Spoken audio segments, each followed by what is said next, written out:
Hammaga salom. Yuqorida o'tgan ikkita darsni birlashtirib, mana bunday natijaga erishishimiz mumkin.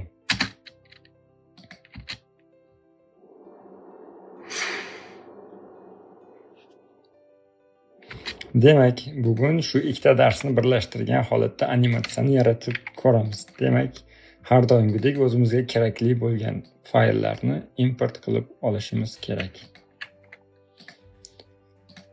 Dastlab biz yaratishimiz mumkin. Uchayotgan qog'oz animatsiyasini yana takroran yaratamiz. Xo'p, 5 sekundlik kompozitsiya yaratib oldim. Scale'ni o'tgan safargidek 40% gacha tushirib qo'yamiz hamda buni pre-compose qilamiz. Pre-compose qildik va move all attribute ga o'tkazib OK ni bosamiz. Dastlabki sekundiga rotationga keyframe beramiz va oxiriga borib bu bir marta to'liq aylansin, ya'ni 360 gradusga bitta aylansin. Aylandi. Endi positioniga keyframe berishimiz kerak. Boshlang'ich nuqtada chap tomondan chiqib kelsin, pastroqdan va keyframe berib o'ng tomonga olib o'tib qo'yamiz. O'ng tomonga surib qo'yamiz. Taxminan shunday. Mana bu nuqtalaridan ushlab yo'nalishini ozgina so'zlab qo'yamiz. Aytaylik shunday.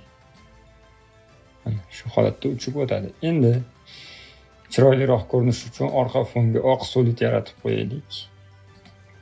Oq solidni orqaga o'tkazib qo'yamiz va endi varog'imizga o'sha kechagi CC cylinder effektini berishimiz kerak. Buni berdik. Endi ozgina o'zgartirishlar kiritishimiz kerak bo'ladi. Dastlab mana bu shade'dan specularni 0 ga aylantirib qo'yamiz, yaltirashni yo'qotish uchun va light'dan 25 ni 80 ga o'zgartirib qo'yamiz, yorqinroq ko'rinishi uchun. Endi biz buni rotation'iga keyframe berib chiqishimiz kerak. Misol uchun dastlabki holatda shu holatda bo'lsin. Oxirgi va bunga keyframe beramiz. Oxirgi nuqtasiga borib esa bir martadan aylanib chiqsin.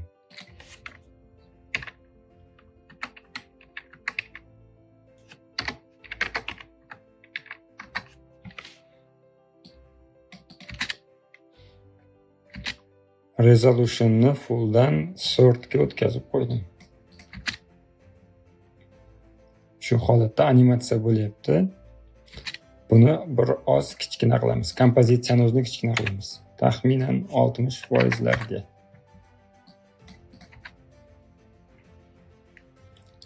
Ko'rishimiz mumkin, animatsiya hosil bo'ldi. Endi buni ko'paytirishimiz mumkin. Ko'paytirib elementlar bilan biroz boyitsak, animatsiyamiz ham chiroyli chiqadi. Xuddi shu ishni qaytadan bajarib ko'ramiz. Ikkinchi qog'ozni tashlaymiz, scale'ni 40% ga kamaytiramiz. Recompose qilamiz, nomini 2 deb qo'yib move all attribute yoqib qo'yamiz. Demak, boshlang'ich nuqtada rotationga keyframe berib, oxirgi nuqtada bir marta to'liq aylansin deymiz. Pozitsiyasi esa bunda teparoqdan boshlansin. Teparoq chap tomondan o'ngga suriladi. Keyframe beramiz va oxirgi nuqtasiga borib o'ng tomonga o'tkazib qo'yamiz. Buni ham grafikini biroz o'zgartirib qo'ysak, mana bunday holat bo'ladi. Endi bunga ham CC cylinder effektini beramiz.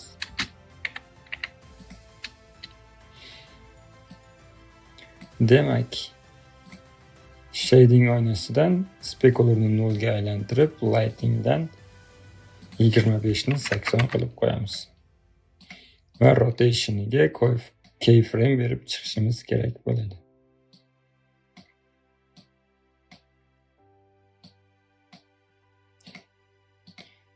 Dastlabki nuqtada shu, oxiriga borib esa bir martada aylansin.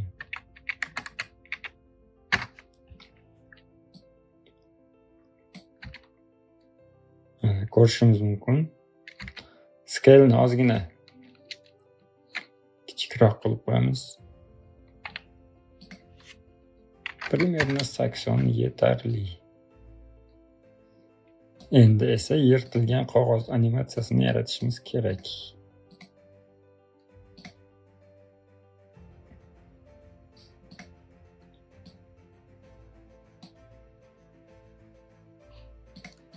tashlab olamiz.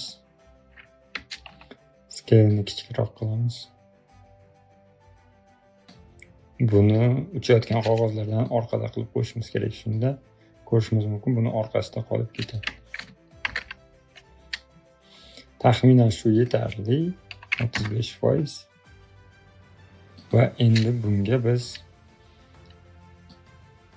animatsiya berishni boshlaymiz. Dastlabki holatda biz bunga CC Page Turn effektini berishimiz kerak. Nuqtasini endi bu tomondan, chap tomondan beramiz. Ya'ni shamol chap tomondan kelib qog'ozlarni uchiryapti. Demak, chap tomondagi pastki burchak uchishi kerak. Bu uchun bu nastroykasini o'zgartirib, mana bu bottom rightni left cornerga o'zgartirib, o'zimizga keraklicha sozlab olamiz. Taxminan shu bo'ladi. Tiniqroq qilib olaman foydalanishda qulaylik bo'lishi uchun. Endi harakatlanib turishi uchun esa fold positionga kod yozishimiz kerak. Soat rasmiga alt bilan sichqonchani chap tugmasini bosganimizda kod yozish oynasini ochaveradi. Bu yerga wiggle deb yozamiz. Shamol biroz kuchliroq hisobiga biz 4.4 ga 60 frame'da kod kiritamiz. Endi buni biz soyasini yaratib olishimiz kerak. Dastlab nomini o'zgartirib olaylik.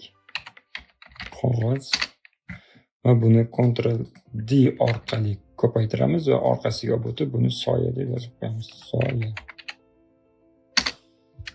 Endi soyasi uchun page turn effekti kerak emas. Biz bunga fill effektini beramiz. Qora qilib qo'yamiz. Gaussian blur beramiz. 5 atrofida va Bezier corner berishimiz kerak. Bezier warp. Adashib ketdim. Demak, endi chap tomondagi burchak harakatlanishi uchun buni biroz o'zgartirib olib, shu qismiga yana chap tomoniga kod yozishimiz kerak. Ya'ni left bottom vertex. Soat rasmiga alt bilan sichqonchaning chap tugmasini bosib, wiggle deb yozib, qaus ichiga 4,-60 ni kiritamiz. Endi ko'rishimiz mumkin. Resolution pasaytiraman. Ko'rishimiz mumkin, animatsiya deyarli tayyor. Endi yirtilish effektini berishimiz va qo'shimcha detallar kiritishimiz kerak. Buning uchun taxminan 2-sekundga kelib yirtilib ketsin qog'oz. Bu uchun 2-sekundda biz Ctrl Shift D orqali qog'oz va soyani 2 ga bo'lib olamiz. Mana bo'lib oldik va tepaga olib chiqib qo'ygan holatda maska berishimiz kerak bo'ladi. Demak, qog'ozni ushlab pen tool orqali maska berishni boshlaydi. Resolutionni full qilib olamiz. Taxminan mana shu holatda qog'oz yirtilib ketsin.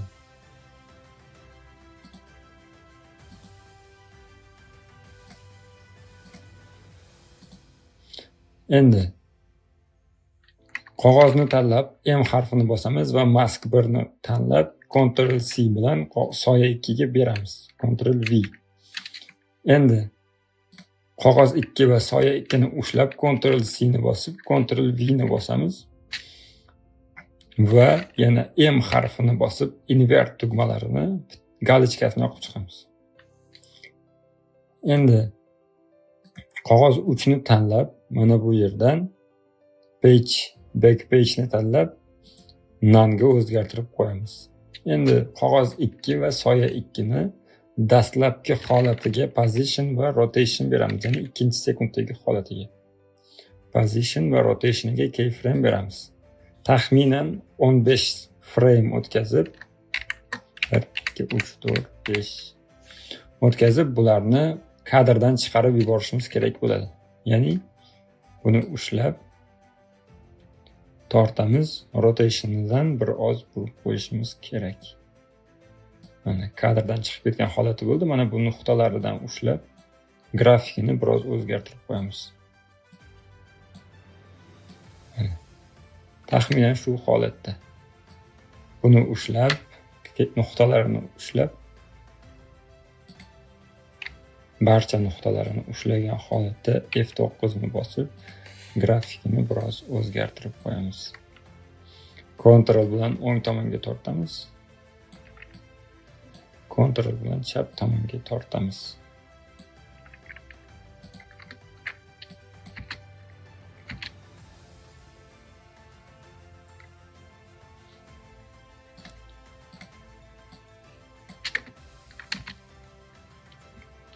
Demak, mana bu soya deganini opacity'sini kamaytirib qo'yishimiz kerak. 30% atrofida. Bundagi soyani ham kamaytirib qo'yamiz. 30%.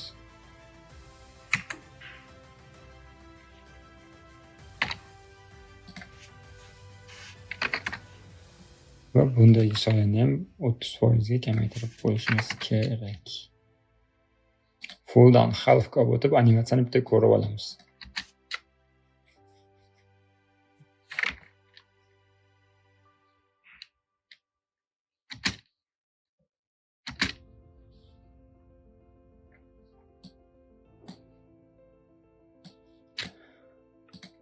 Ishimiz yo'qolib ketmasligi uchun, kompyuter qotib, programmadan o'tavermasligi uchun har zamonda Ctrl S orqali saqlab turishimiz kerak.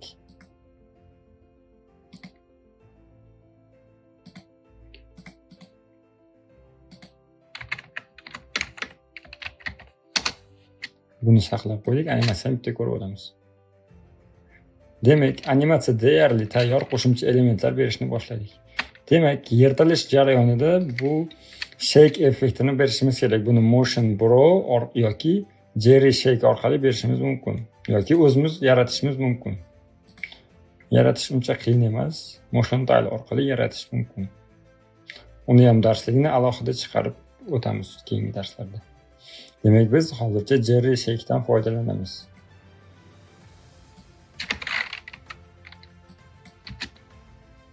Ko'rishimiz mumkin, ancha realniy chiqdi. Buni bir oz oldinga surib qo'ysak. Endi ayni shu holatda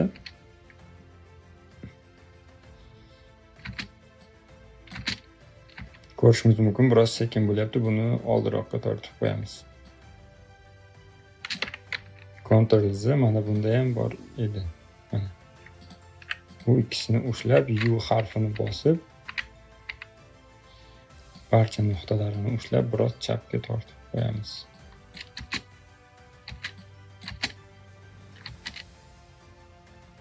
Lekin chapga tortsak ko'rishimiz mumkin, bu yoqda shamol sekindi, u yoqda tez o'tib ketyapti. O'z holicha turaversin, keyin biroz o'zgartirish kiritamiz. Zoom effektini berganimizda bu xatolik ko'rinmay ketadi. Demak, biz hozir mana bu ikki nuqtasiga qadoq effektini, ya'ni pin bor-ku, qadash, o'shani berishimiz kerak mana bu narsani. Biz buni allaqachon import qilib qo'yganmiz. Demak, buni kadrga tashlaymiz. Timeline'ga tashlab katta hajmda tushdi, taxminan 5%. Yetarli. Demak, bular orasidan biz o'zimizga keraklisini tanlab olishimiz kerak. Maska orqali o'zimizga keraklisini ajratib olamiz. Shunisi Ctrl Alt Home ni bosib markazga olib kelamiz va buni Ctrl D qilib ko'paytirib, M harfi orqali maskasini o'chiramiz va boshqa yana bitta o'zimizga keraklisini ajratib olamiz. Mana bunisi kerak. Va bunga ham Ctrl Alt Home ni bosib markazga olib kelib olamiz. Demak, V harfini bosib maskamizni o'chiramiz. Endi buni kerakli joyga joylashtirib olamiz. Misol uchun shu yerga. Bunisini esa sal o'ngroqqa, taxminan shu yer bo'ladi. Endi joylashtirib oldik, lekin buni soyalari yo'q hozircha. Demak, biz bunga soya berishimiz kerak. Soya berish uchun esa o'zidan copy qilamiz. Ctrl D ni bosib anchor point-ni mana bu uchiga olib kelib qo'yamiz.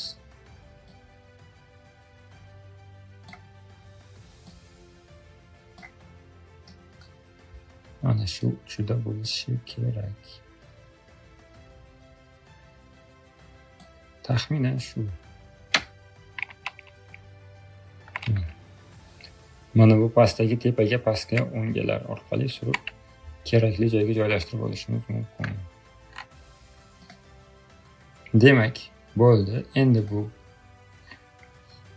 Endi buni rotation orqali soyaga moslab chiqamiz. Ya'ni rotationni bosib, mana qolgan soyalarimiz, mana ko'rishimiz mumkin, soya bu tomonga qaragan. Taxminan shunday.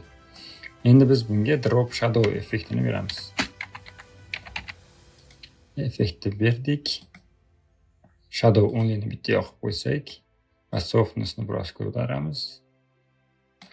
Buni biroz kamaytiramiz. Natija tayyor. Ko'rishimiz mumkin, natija tayyor. Endi keyingisini ham xuddi shu holatda soyasini yaratib olamiz. Ctrl T va pastdagi qismini biz anchor pointini uchiga olib kelib olishimiz kerak.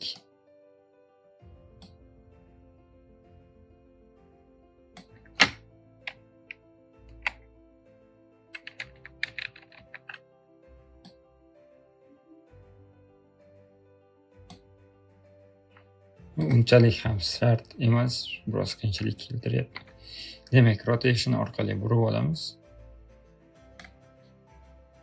Position orqali buni uchini to'g'rilab qo'yishimiz kerak.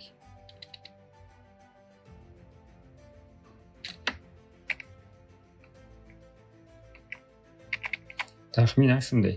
Demak, xuddi bunga ham mana bundagi drop shadowni copy paste qilib berib qo'yishimiz mumkin. Ko'rishimiz mumkin, natija tayyor. Endi biz bunga zoom effektini bersak, zoom effektidan avval tekst yozib olaylik. Misol uchun, o'sha videoda ko'rsatganimizdek after effektni o'rganmoqchimisiz? Scale orqali kichkina qilamiz. Kerakli joyga joylab olamiz. Full o'tkazib qo'yaylik tiniq ko'rinishi uchun.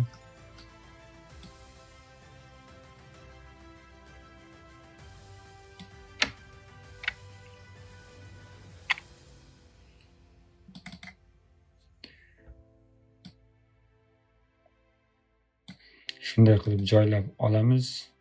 Buni pastga o'tkazamiz. Mana bu pinni tagiga qog'ozni ustiga joylashtirishimiz kerak. Va Ctrl D ni bosib ikkinchi tekstimizni ham yozib olamiz.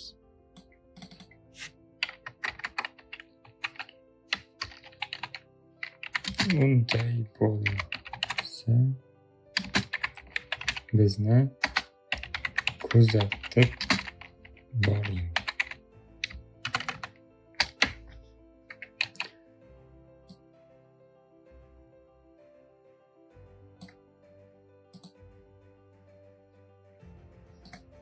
Bunda ham biroz o'zgartirish kiritaylik. Orasi juda ochilib ketgandek tuyuldi.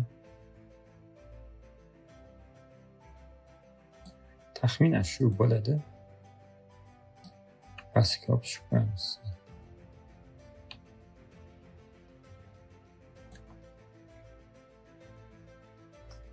Demak, mana bu yozuvni biz eng tagiga olib chiqib qo'yishimiz kerak bo'ladi.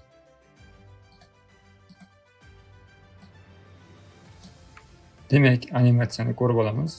Rejimni quarterga o'tkazib, play tugmasini bosamiz. Natijamiz tayyor. Endi biz bunga zoom effektini bersak kifoya. Bu uchun zoom effektini yaratish uchun null obyektdan foydalanamiz va mana bu shake'dan tashqari hamda oq soliddan tashqari hammasini belgilab parent link orqali nullga ulab qo'yamiz. Va mana bu nuqtada keyframe berishmoqchimiz, ya'ni qog'oz yirtilish nuqtasida keyframe berishmoqchimiz. Null scale'iga keyframe beramiz, ayni ikkinchi sekundida va taxminan 15 frame o'tib zoom bo'lsin. Bu uchun scale'ni katta qilib qo'yamiz. shu holatda keyframe'larni ushlab F9 hamda biroz o'zgarish kiritib qo'yamiz. Kontrolni ushlab tortamiz.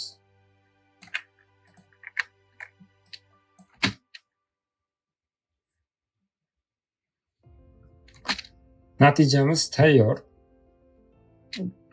Yana ham sochli bo'lishi uchun biz bunga mana bu shadow effektini, blur effektini yoqib qo'yishimiz kerak. Motion blur effektini yoqib qo'yishimiz kerak bo'ladi. Endi ko'pchilik sound effekt berishda Premiere Pro'dan foydalanish mumkin. To'g'risi men hali Premiere Pro'ni uncha bilmaganim sababidan faqat After Effects'ning o'zida sound effektlarni ham berib ketaman. Bu uchun parchasini tanlab pre-compose qilib o'tkazib qo'yamiz. Hamda kompyuterimiz o'tib shuncha qilgan mehnatimiz yo'qolib ketmasligi uchun Ctrl+C ni bosib qo'yishimiz kerak bo'ladi. Ctrl+C ni bosdik, endi esa sound effekt berishni boshlaymiz. Demak, sound effekt berishimiz kerak. Bu uchun dastlab biz whoosh effektini, shamol effektini berishimiz kerak bo'ladi. Demak, tanlab oldik va buni timeline'ga tashlaymiz. Biroz o'zgartiramiz. Birinchi sound effekt berildi, endi ikkinchisi bo'lsa qog'oz yirtilish effektini berishimiz kerak. Buni Motion Blur'dan olsak bo'ladi. Paper va tear. Shunisini olamiz.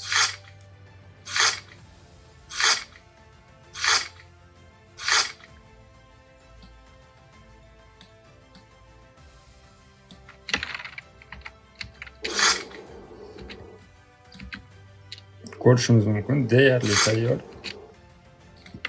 Ayni shu holatda zoom bo'lgani uchun bunga ham bitta whoosh effektini berib qo'ysak, yana ham yaxshi bo'ladi.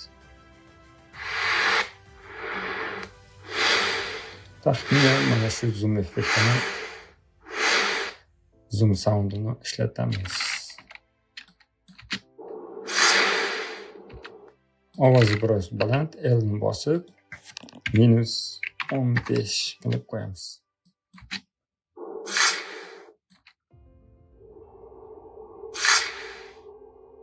Natija tayyor.